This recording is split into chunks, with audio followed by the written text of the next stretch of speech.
जब सरकारी नौकरी नहीं होगी तो सामाजिक गैर बराबरी आज भी इतनी है, तो दलित पिछड़ों के बच्चे यहां जाति व्यवस्था के आधार पर चमार, वाल्मीकि, पासी, धोबी, कोरी, खटीक, कुशवा, मौर्य, साके, यादव, जाट, गुर्जर, निषाद, जिसको सैनी आपके यहां कहते हैं, कश्यप, पाल, प्रजापति, इनके बच्चों को कौन कुर्सी पे बैठने देगा? आप मुझे बताइए।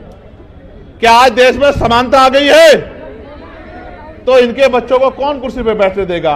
जो जमीन की है, भूमि सर्वे के नाम पे सरकार जो है, सरकार ने वादा तो किया था कि हम 3 डिसमिल जमीन देंगे, लेकिन सर्वे के नाम पे, जैसा मैंने आपको पहले कहा कि 14 अगस्त को हम लोग अंग्रेजों के अधीन थे, 15 अगस्त को आजाद हुए, लेकिन 14 अगस्त को अगर किसी पे 1 गज जमीन नहीं थी तो 16 अगस्त 1947 को भी 1 गज जमीन नहीं आ पाई थी। सरकारी जमीनों पे ही गरीब लोग रहते थे। 70 साल से जिस जमीनों पे लोग रह रहे हैं, सर्वे के नाम पे वो जमीनें छीन के पैसे वालों को, जमींदारों को, ताकतवर लोगों को, सामंतियों को देने का काम यही निकम्मी नीतीश कुमार जी की सरकार करने का काम कर रही है। डबल इंजन की सरकार करने का काम कर रही है। जो सरकार आपके अधिकारों को लूटने का काम कर रही है, उस सरकार को मिट्टी में मिलाने का काम भी 2025 में हम लोग करेंगे। जो सरकार बहन बेटियों की रक्षा नहीं कर पा रही है, गरीबों, दलितों, पिछड़ों, आदिवासियों, मुसलमानों की रक्षा नहीं कर पा रही है, वो सरकार कानून व्यवस्था का ढिढोरा पीटना बंद करे। अगर आप रक्षा नहीं कर पा रहे हो मुख्यमंत्री, तो पद से इस्तीफा क्यों नहीं देते? कुर्सी छोड़ क्यों नहीं देते? कुर्सी खाली क्यों नहीं कर देते? क्यों कुर्सी चिपके हुए? सांप भी चंदन के पेड़ से नहीं लिपटता, जिस तरह से आप कुर्सी से चिपटे हुए हो। जनता ने आपको इतनी बार मौका दिया और आपने हमेशा जनता को धोखा दिया। ये मौका मिलने पे धोखा का काम अब इसमें बिहार में बंद होने वाला है। मान्यवर काशीराम साहब कहते थे कि आरक्षण से लेंगे, एसपी डीएम वोट से लेंगे, सीएम पीएम। उन्होंने ये भी कहा कि मान लो तो हार और ठान लो तो जीत। अगर आप ठान लोगे तो ये निकम्मी सरकारें भी हटेंगी और आपके हाथ में भी ताकत आएगी। बाबा साहब अम्बेडकर कहते थे, political power is the master की, इट इज द मास्टर की which you can open each and every lock. Political power यानी राजनीतिक सत्ता वो चाबी है जिसके द्वारा आप सारी परेशानी यानी कि सारी समस्याओं के ताले खोल सकते हैं। आप मुझे मौका दे दो, आजाद समाज पार्टी भीम आर्मी के हाथ मजबूत कर दो। अगर आपका एक बच्चा बेरोजगार घूम जाए तो फिर चंद्रशेखर आजाद से सवाल करना। मेरे साथियों, यहां के नेताओं को आपने भरोसा किया।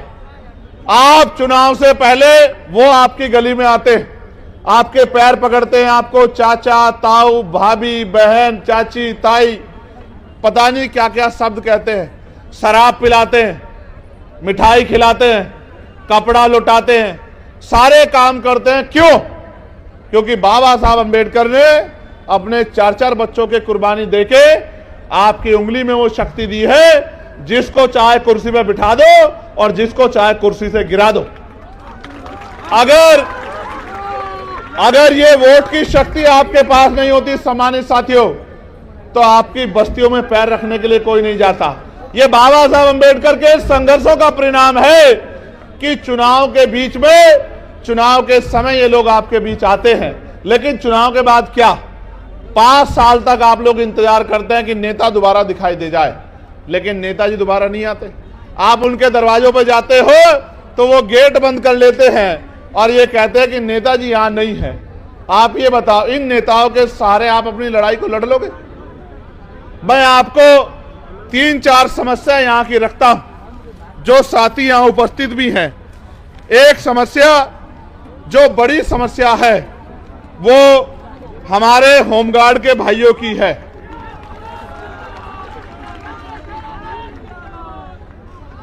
जो विज्ञापन संख्या 2/2/2011 की बहाली 2022 में ली गई, 13 वर्षों के विलंब से बहाली की गई। इसके बावजूद भी फिजिकल, मेडिकल एवं औपबंधिक मेगा सूची नाम रहते हुए इन लोगों को नियुक्ति नहीं दी जा रही है। होमगार्ड, जबकि जहानाबाद जिले में और अन्य जिलों में होमगार्ड के बहुत सारे पद खाली हैं, फिर भी सरकार इनकी बहाली नहीं कर रही है। इन्होंने मुझसे आग्रह किया है कि आप हमारी आवाज को पार्लियामेंट में भी उठाएं और हमारी बहाली कराने का काम करें। मैं होमगार्ड के भाइयों को विश्वास दिलाता हूं, मगर विश्वास दिलाते मैं ये भी कहना चाहता हूं, जब सरकार इतने बड़े पैमाने पर निजीकरण करेगी तो कल जो आरक्षण रूपी अधिकार हथियार आपको मिला है वो तो बेअसर हो जाएगा। जब सरकारी नौकरी नहीं होगी तो सामाजिक गैर बराबरी आज भी इतनी है, तो दलित पिछड़ों के बच्चे यहां जाति व्यवस्था के आधार पर चमार, वाल्मीकि, पासी, धोबी, कोरी, खटीक, कुशवा, मौर्य, साक्य, यादव, जाट, गुर्जर, निषाद, जिसको सैनी आपके यहां कहते हैं, कश्यप, पाल, प्रजापति, इनके बच्चों को कौन कुर्सी पर बैठने देगा? आप मुझे बताइए। क्या आज देश में समानता आ गई है? तो इनके बच्चों को कौन कुर्सी पर बैठने देगा? इसलिए निजीकरण करके जिस तरह से इनके बच्चों का रास्ता रोकने का काम किया जा रहा है, मैं आपको विश्वास दिलाने का काम करता हूं कि आने वाले समय में हम लोग निजी क्षेत्रों में आरक्षण की मांग दलित, पिछड़े, आदिवासी समाज के लिए करेंगे और इनको निजी क्षेत्रों में आरक्षण दिलाने का काम करेंगे। ये मैं आपसे वादा करता हूं। साथ साथ हमारी, आपके यहां ममता कार्यकर्ता कहते हैं, हमारे यहां आशा कार्यकर्ता कहते हैं। हमारी जो ममता कार्यकर्ता बहनें हैं उनको प्रति गर्भवती मात्र 300 रुपए राशि मिलता है, और जबकि उनका काम बड़ा कठिन है। इसलिए मैं सरकार से मांग करता हूं कि मिनिमम 30,000 रुपए वेतन उनका करना चाहिए, जिससे वो सम्मान का जीवन प्राप्त कर सके, और उनको परमानेंट भी करना चाहिए। मैं तो होमगार्ड के भाइयों के लिए भी 30,000 रुपए के वेतन की जो है सरकार से मांग करता हूं कि 30,000 रुपए का मिनिमम वेतन होमगार्ड के भाइयों को मिलना चाहिए। अभी कितना मिलता है? 24,000। अभी तुमको तो मिल ही नहीं रहा है, लेकिन जो लगे उनको तो 30,000 मिलना चाहिए। जब आप लगे आपको भी 30,000 रुपए मिलना चाहिए, ये मांग मैं सरकार को करता हूं।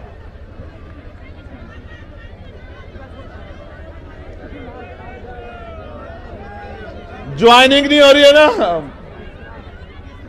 ज्वाइनिंग भी होगी, और जिस दिन ज्वाइनिंग होगी आप लोग बहुत बहुत धन्यवाद भी चंद्रशेखर आजाद का और भीम आर्मी आजाद समाज पार्टी का करोगे, चिंता मत करो।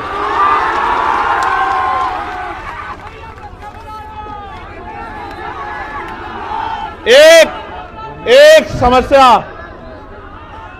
समस्या जो SC ST के कर्मचारियों ने मेरे सामने रखी है, बिहार सरकार द्वारा अस्थायी स्थानापन्न कार्यकारी व्यवस्था नियमावली 2023 के तहत रोस्टर स्थगित रखते हुए अनुसूचित जाति जनजाति कोटि के अनुमान्य 17% पदों को फ्रीज रखकर शेष 83% पदों पर मूल कोटि की वरीयता के आधार पर प्रोन्नति के पद सोपन में विहित वेतनमान के साथ उच्चतर पद पर कार्यकारी प्रभार माननीय सर्वोच्च न्यायालय में लंबित सिविल अपील संख्या 4800/2017 में पारित होने वाले अंतिम आदेश के फलाफल से प्रभावित होने की शर्त पर दिया जा रहा है, जबकि अन्य वर्गों के लोगों को आरक्षण का लाभ मिल रहा है।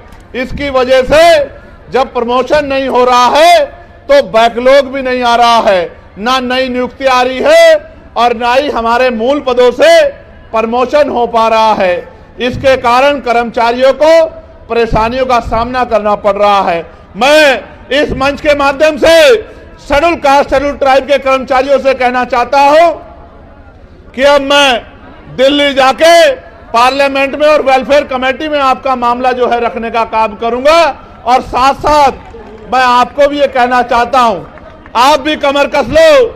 जो सरकार आपके अधिकारों को लूटने का काम कर रही है, उस सरकार को मिट्टी में मिलाने का काम भी 2025 में हम लोग करेंगे। एक यहां बड़ी समस्या जो जमीन की है, भूमि सर्वे के नाम पे सरकार जो है, सरकार ने वादा तो किया था कि हम 3 डिसमिल जमीन देंगे, लेकिन सर्वे के नाम पे, जैसा मैंने आपको पहले कहा कि 14 अगस्त को हम लोग अंग्रेजों के अधीन थे, 15 अगस्त को आजाद हुए, लेकिन 14 अगस्त को अगर किसी पे 1 गज जमीन नहीं थी तो 16 अगस्त 1947 को भी 1 गज जमीन नहीं आ पाई थी। सरकारी जमीनों पे ही गरीब लोग रहते थे। 70 साल से जिस जमीनों पे लोग रह रहे हैं, सर्वे के नाम पे वो जमीनें छीन के पैसे वालों को, जमींदारों को, ताकतवर लोगों को, सामंतियों को देने का काम यही निकम्मी नीतीश कुमार जी की सरकार करने का काम कर रही है। डबल इंजन की सरकार करने का काम कर रही है। मैं सरकार को ये कहना चाहता हूं, अपनी बुरी मंशा से की जा रही इस योजना को सरकार तत्काल रोक के जमीनों के अधिकार को सुरक्षित करने का काम करे, वरना तो सरकार याद रखे, जल जंगल जमीन बचाने के लिए सरकार से हर तरह की लड़ाई लड़ने का काम हम यहां से लेकर दिल्ली तक करेंगे और अपने लोगों की जमीन को किसी भी कीमत पे सरकार को छीनने हम लोग नहीं देंगे। दूसरा, कानून व्यवस्था बहुत बिगड़ी हुई है। इसके लिए मैं सरकार से ये कहना चाहता हूं कि जो सरकार बहन बेटियों की रक्षा नहीं कर पा रही है, गरीबों, दलितों, पिछड़ों, आदिवासियों, मुसलमानों की रक्षा नहीं कर पा रही है, वो सरकार कानून व्यवस्था का डिडोरा पीटना बंद करे।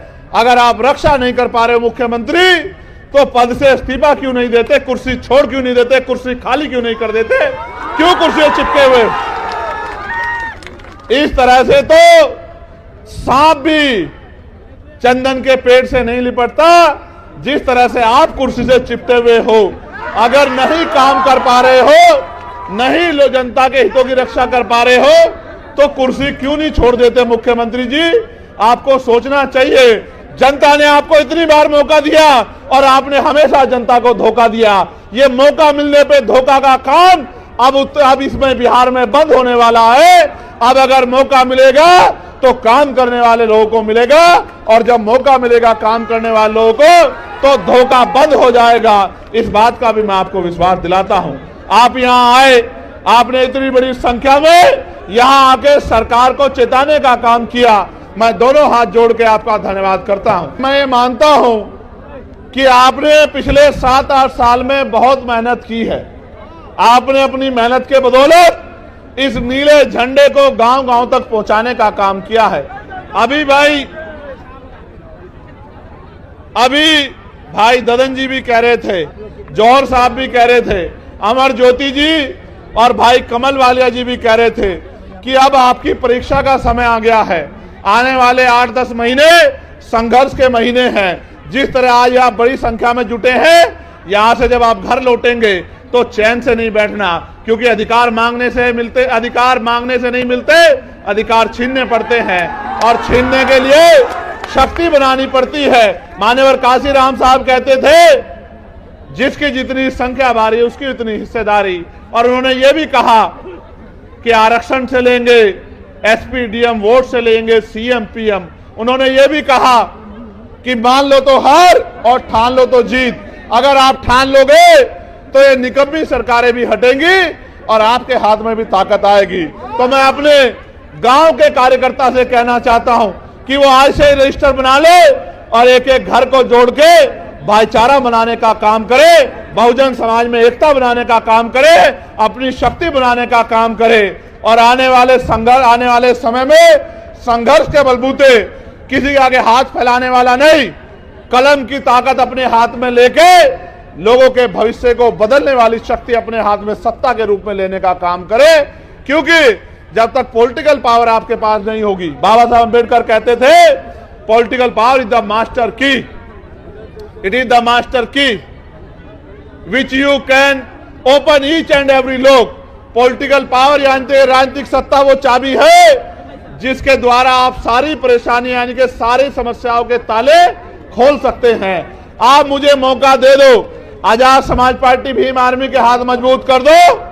अगर आपका एक बच्चा बेरोजगार घूम जाए तो फिर चंद्रशेखर आजाद से सवाल करना। मेरे साथियों, यह विश्वास मैं आपको दिलाना चाहता हूं। जिसको सरकारी नौकरी नहीं मिलेगी उसको प्राइवेट सेक्टर में काम देंगे, उद्योग धंधे लगा के आपके जिलों में रोजगार देंगे, और जिनको प्राइवेट सरकारी नहीं करना उनको लोन देके उद्योग लगाने का, अपना काम करने का मौका देंगे। महिलाओं को कुटीर उद्योग लगा के घर तक रोजगार दिलाने का काम करेंगे, और इस गुंडागर्दी को जड़ से खत्म करने का काम करेंगे, इज्जत सम्मान की जिंदगी दिलाने का काम करेंगे। किसानों को उनकी फसल के दाम जो है उनकी इच्छा अनुसार दिलाने का काम करेंगे, और जीवन भर मजदूरी कर करके बनने वाले इन परिवारों को मुख्य धारा में लाने का काम करेंगे। समान एजुकेशन पॉलिसी प्रदेश में लागू करेंगे, और समान health policy, common health policy इस प्रदेश में लागू करेंगे। अमीरों जैसा इलाज गरीबों को मिलेगा, और अमीरों को जैसे मिलने वाली पढ़ाई गरीबों के बच्चों को मिलेगी। अपने बच्चों को अच्छी शिक्षा के लिए हर साल 1000 बच्चों को विदेश में पढ़ने के लिए भेजने का काम करेंगे, और इस देश की सेवा करने का मौका देंगे। साथ साथ 2010 टोला सेवा संस्कृत बोर्ड के नाम पर अभी तक बहाली नहीं हुई है। कितनी समस्या बताओगे? मैंने आपको समाधान बता दिया है। हिम्मत करके आजाद समाज पार्टी भीम आर्मी के साथ खड़े हो जाओ, एक समस्या नहीं रहेगी, और आप मांगने वाले नहीं देने वाले बन जाओगे। और जिन साथियों ने अपनी समस्याएं दी है, जो राष्ट्रीय स्तर की है उन पर राष्ट्रीय स्तर पे, और जो प्रदेश स्तर की है उन पर प्रदेश स्तर पे मुहिम चला के संघर्ष किया जाएगा, और आपकी मांगे पूरी करवाने का काम हम लोग करेंगे। बहुत बहुत धन्यवाद। जय भीम, जय भारत, जय संविधान, जय मंडल, जय जोहार, जय जवान, जय किसान। आप सबके लिए मंगल कामनाएं। धन्यवाद।